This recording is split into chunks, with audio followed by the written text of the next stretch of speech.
You have to appreciate, first of all, that Alf Ramsey was the first professional England manager. Walter Winterbottom had been the boss for many years, but there were committees involved in selection and so on and so forth. Ramsey was the boss, the first one. He never possessed the natural talent of his great contemporaries. His was a different kind of genius, built on sheer will. As a youngster, he struggled to master his flaws. His journey to brilliance was long and tortured. But ultimately, his obsessive determination transformed him into the greatest thinking defender in the world. And more amazingly, he was lucky to be alive at all that day. For 18 months before the competition, he'd been battling the killer cancer.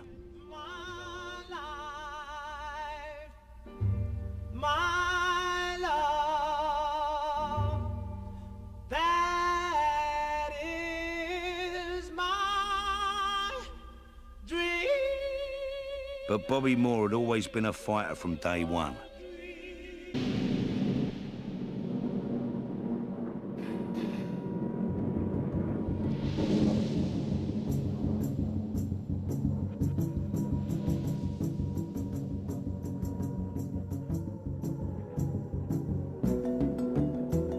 Bobby Moore was born at the height of the Blitz in London's East End on April the 12th, 1941.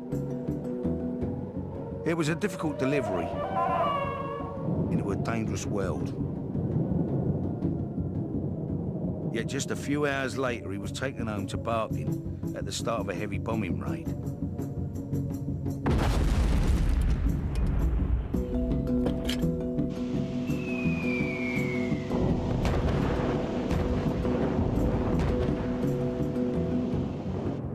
His dad had prepared a bed downstairs, but it was scant protection for the newborn child.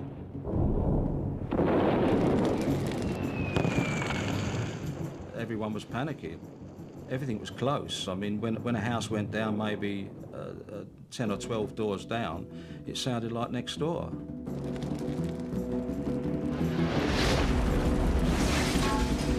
My Uncle Bob apparently was diving over him every time they heard the noise.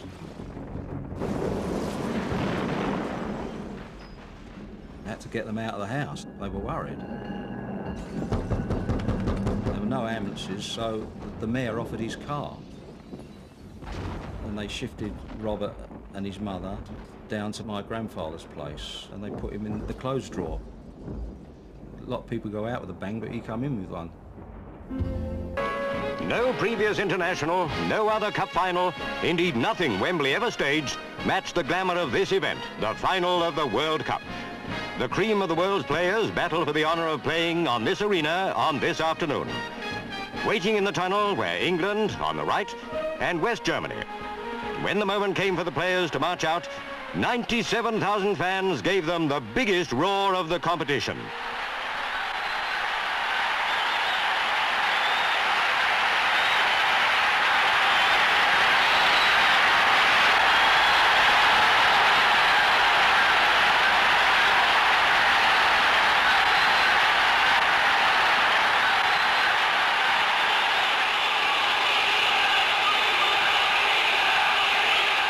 Bobby Moore and Uwe Seeler were out in the middle exchanging international compliments and meeting the referee, Dienst of Switzerland.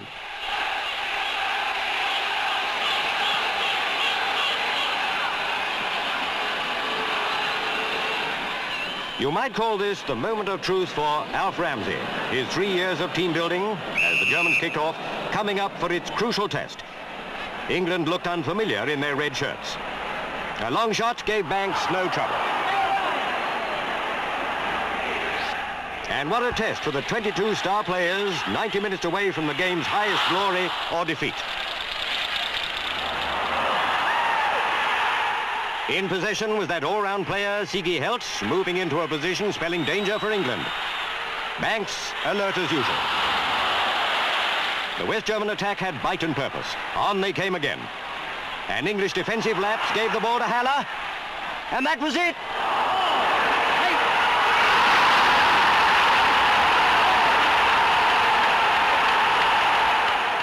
One down after 12 minutes spurred the English attack. No time for lethargy or half measures. They swept into German territory. Tilkovsky cleared, only to put Bobby Charlton in possession. Another fine save, but there was no stopping England. This time a chance came to West Ham's Jeff Hurst. It's the equaliser!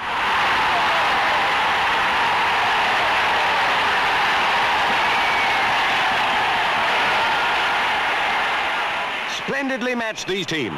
German top scorer Emmerich had a chance. Fortunately, Gordon Banks anticipated his shot.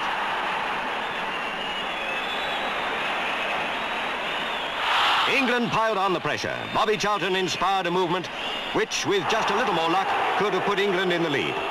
A big sigh of relief for West Germany when the ball was clear. Play was faithfully reflected by the score, 1-1 at half-time. A brief let-up in the tension came as welcome relief for both English and German supporters.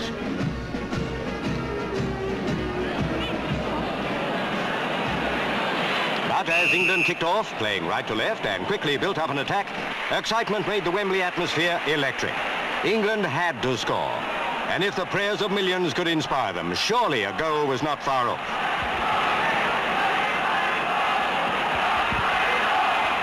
The West German defence was like a stone wall. Again, England launched an offensive. And again, the German blockade could not be penetrated. Play swung to the other end. West Germany threatened the English goal, but Banks, playing brilliantly, was in position to deal with it.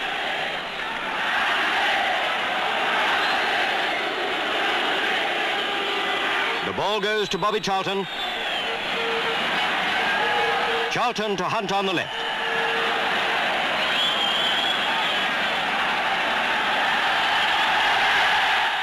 Despite strong German threats, the English defence could not be rattled.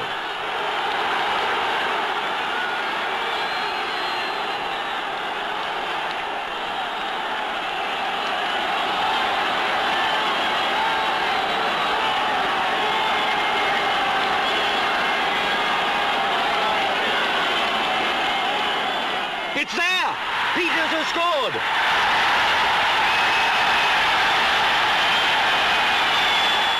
For the Wembley thousands and the millions at home, one thought, victory. England, spurred by their 2-1 lead, played like a team inspired to clinch a win.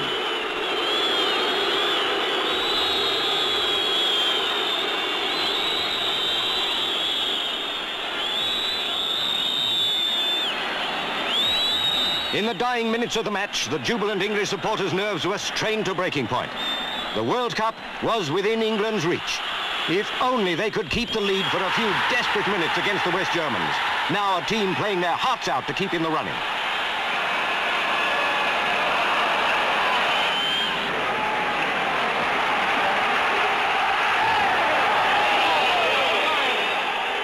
Germany would not let up. Then, seconds before the final whistle, agony for England. Weber scored. It had to be extra time. The first period of extra time proved to the full the value of Ramsey's training methods. England began with a vigour and speed astounding after the gruelling 90 minutes they'd already played. Charlton and his fellow sharpshooters came back time after time in the Ramsey spirit, believing that with sustained attack the goals must come. Then Jeff Hurst, cool and collected, had the ball in the net. No, it bounced out. Goal claimed England. No goal, protested the Germans. The referee consulted the linesman, who'd been in line with the posts, and goal it was.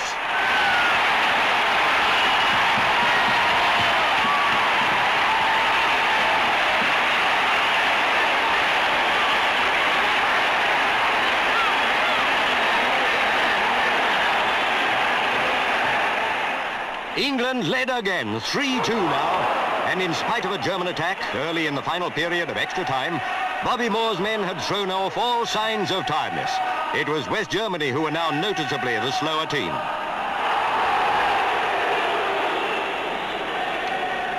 When there was only a minute to go, England still had no thought of being content with that one-goal lead. Racing to beat the whistle, Jeff Hurst saw an opening in the defence and achieved the hat-trick.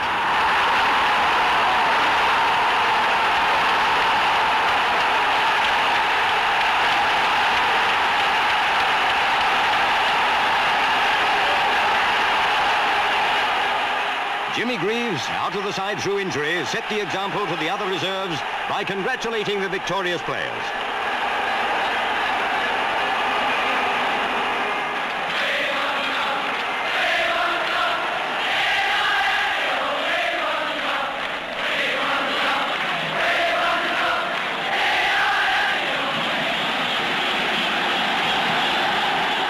Bobby Moore led England up to the Royal Box to receive the Jules Rimet Cup and the winners' medals.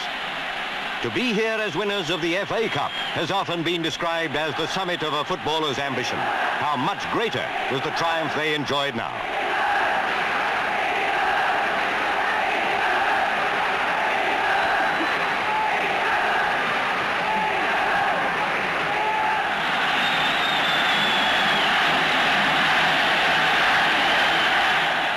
Years ago, Alf Ramsey set out on the hard road that led to the World Cup. Only the optimists thought he could possibly succeed. Certainly not West Germany, whose team now ran a lap of honour. They were very sporting losers. But it was England that the whole world of sport was now cheering.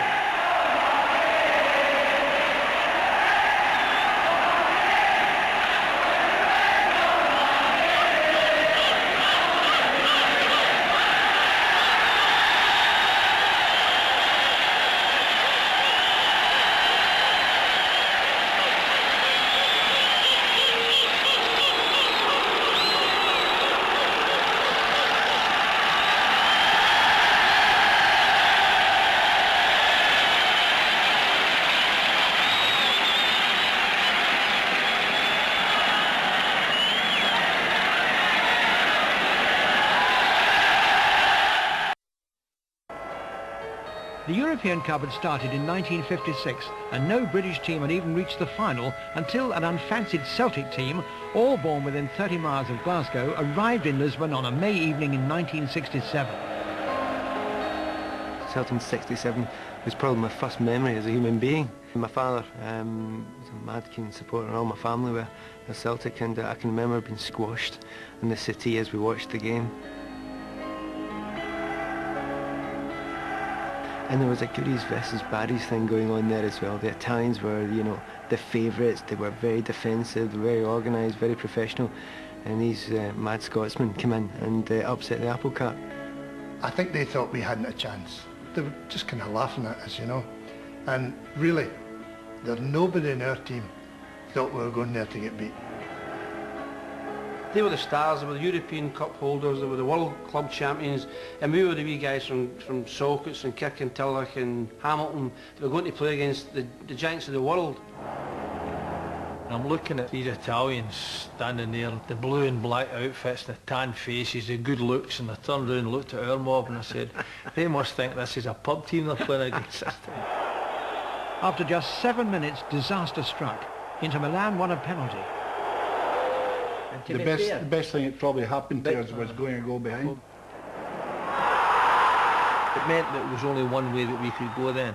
We had to forget anything other than getting ourselves back into the game. And we actually raised the tempo to such an extent that the Italians were really surprised. Even when they went one up, they couldn't change their pattern of play. They were very, very defensive. And that was the great thing about the Celtic, the Lisbon Lions. We had a flair that nobody else had seen. The worrying thing for me was we had created so many chances that things weren't coming for us. We weren't getting a break in front of goals. The theory was, I stay back. As it so happened, Inter had so many players behind the ball, it was unbelievable. I didn't need to stay back anyway. I started screaming to get a cup back, and the rest is history. It took us a long time to get the equalising goal, but when we did get it, there was only one way the result was going to go.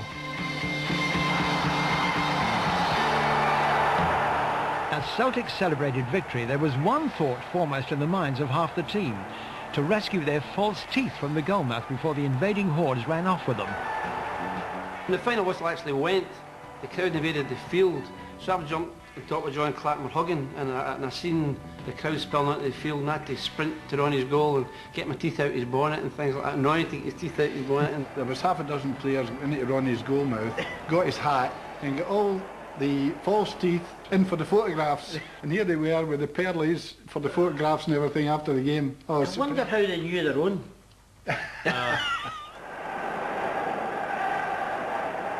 I don't think I'll ever feel as proud when I stood there and held the European Cup up.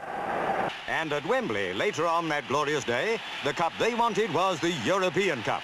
100,000 expectant fans packed the stands to see great football. Bobby Charlton and Coluna exchanged Manchester United and Benfica pennants. The moment of truth in the battle for mastery of European soccer had arrived. United, playing in blue, kicked off. United launched directly into attack. Bobby Charlton took the ball into Benfica territory. Dangerous moments as the Portuguese defence tried to clear.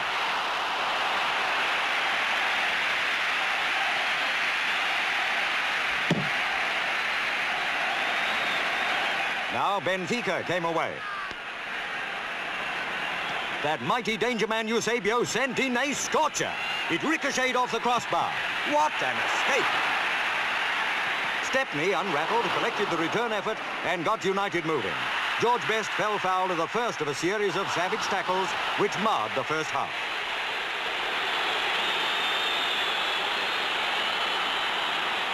Best again with the ball.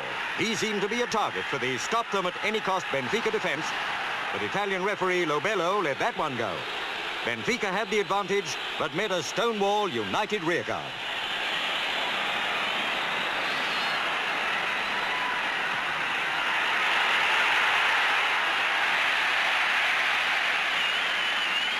Charlton was very unhappy with the ref's decision, and the visitors too had plenty to say for themselves.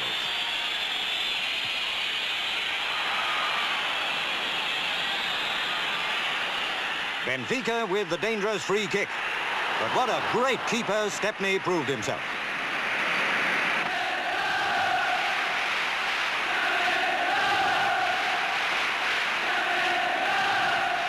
It was near the end of an unglamorous first half.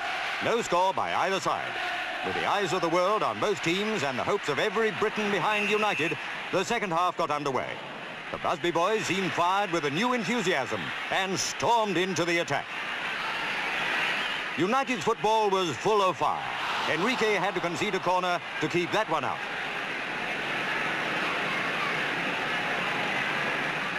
George Best was in terrific form, but so was Enrique. Benfica weren't going to let United run away with the match. They too showed they meant business. On the showing so far, United were proving the better side. Hard-working Best put the ball out to the left, where Sadler had been playing like a demon. The return centre was a beauty. Charlton headed it home.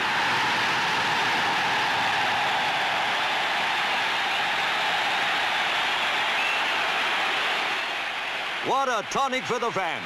United won up in the 55th minute and going all out for another one.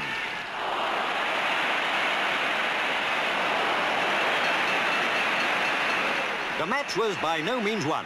Benfica pulled off a beauty through Grassa.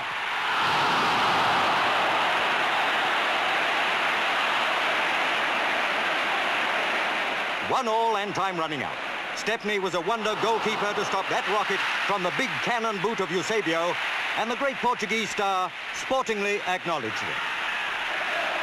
But that wasn't it. 90 minutes up and still deadlock. The teams were weary, but the fans weren't. With an extra 30 minutes of play ahead, bumps, bruises and tired muscles ached like they'd never ached before. But a wet sponge and a magic massage worked miracles. And so on into the first half of extra time. And what a 15 minutes it was. Stepney collected and fed his forwards. Waiting to receive was mighty Best. He simply walked the ball into the net. What a goal! United in the lead. And that wasn't all. The Busby Babes were raring to go. They hammered Benfica. Watch this fantastic goal.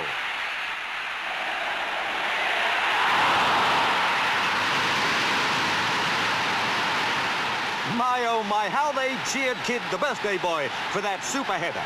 Even Stepney joined in. The Benfica fire had nearly been extinguished. But where United finished, not on your life. Bobby Charlton made it 4-1.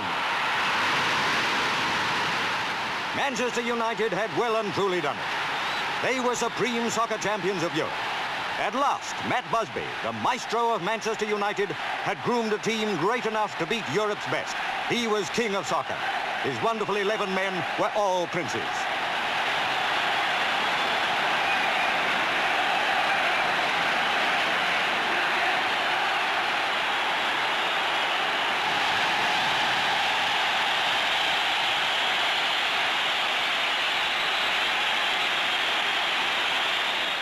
How they cheered as Bobby Charlton led his men up to receive the handsome outsized trophy. Mr. Wiebacker, president of the European Union of Football Associations, handed it over. This victory didn't belong only to Manchester United supporters. This was a win for Great Britain.